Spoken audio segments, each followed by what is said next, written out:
Albert Einstein once said, everybody's a genius. But if you judge a fish by its ability to climb a tree, it will live its whole life believing that it is stupid. Ladies and gentlemen of the jury, today on trial we have modern day schooling. Glad you could come. Not only does he make fish climb trees, but also makes them climb down and do a 10-mile run. Tell me, school, are you proud of the things you've done? Turning millions of people into robots, do you find that fun? Do you realize how many kids relate to that fish? Swimming upstream in class, never finding their gifts, thinking they are stupid, believing they are useless? Well, the time has come, no more excuses. I call school to the stand and accuse him of killing creativity, individuality, and being intellectually abusive. He's an ancient institution that has outlived his usage. So, Your Honor, this concludes my opening statement, and if I may present the evidence of my case, I will prove it. Proceed. Exhibit A. Here's a modern day phone. Recognize it? Here's a phone from 150 years ago. Big difference, right? Stay with me. Here's a car from today. And here's a car from 150 years ago.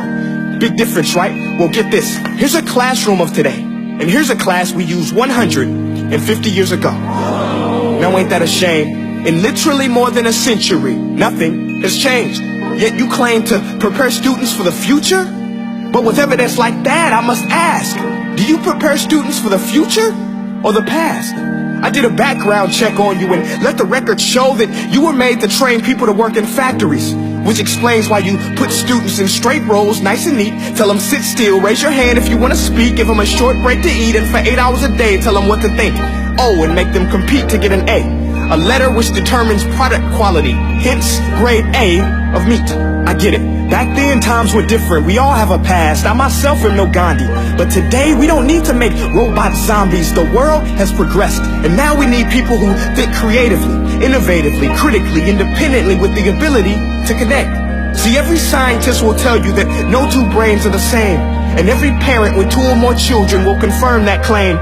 So please explain why you treat students like cookie cutter frames or snapback hats, giving them this one-size-fits-all crap. Watch your language. Sorry, Your Honor, but if a doctor prescribed the exact same medicine to all of his patients, the results will be tragic. So many people will get sick, yet when it comes to school, this is exactly what happens, this educational malpractice, where one teacher stands in front of 20 kids, each one having different strengths, different needs, different gifts, different dreams, and you teach the same thing the same way?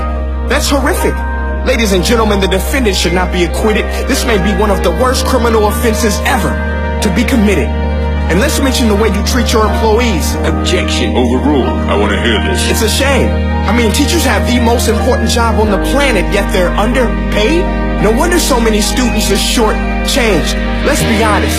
Teachers should earn just as much as doctors, because a doctor can do heart surgery and save the life of a kid. But a great teacher can reach the heart of that kid and allow him to truly live. See, teachers are heroes that often get blamed, but they're not the problem. They work in a system without many options or rights. Curriculums are created by policymakers, most of which have never taught a day in their life. Just obsessed with standardized tests. They think bubbling in a multiple choice question will determine success. That's outlandish. In fact, these tests are too cruel to be used and should be abandoned, but don't take my word for it.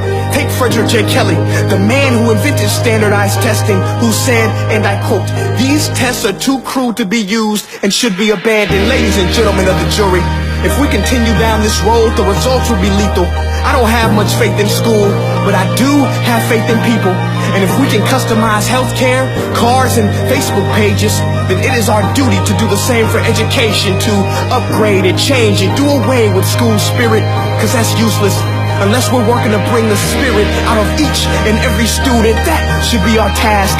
No more Common Core. Instead, let's reach the core of every heart in every class. Sure, math is important, but no more than art or dance. Let's give every gift an equal chance. I know this sounds like a dream, but countries like Finland are doing impressive things.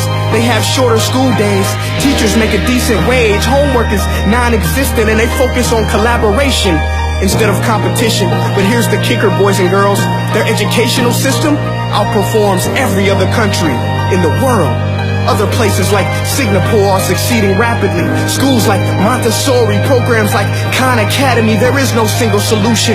But let's get moving, because while students may be 20% of our population, they are 100% of our future. So let's attend to their dreams, and there's no telling what we can achieve. This is a world in which I believe, a world where fish are no longer forced to climb trees. I'll rest my case.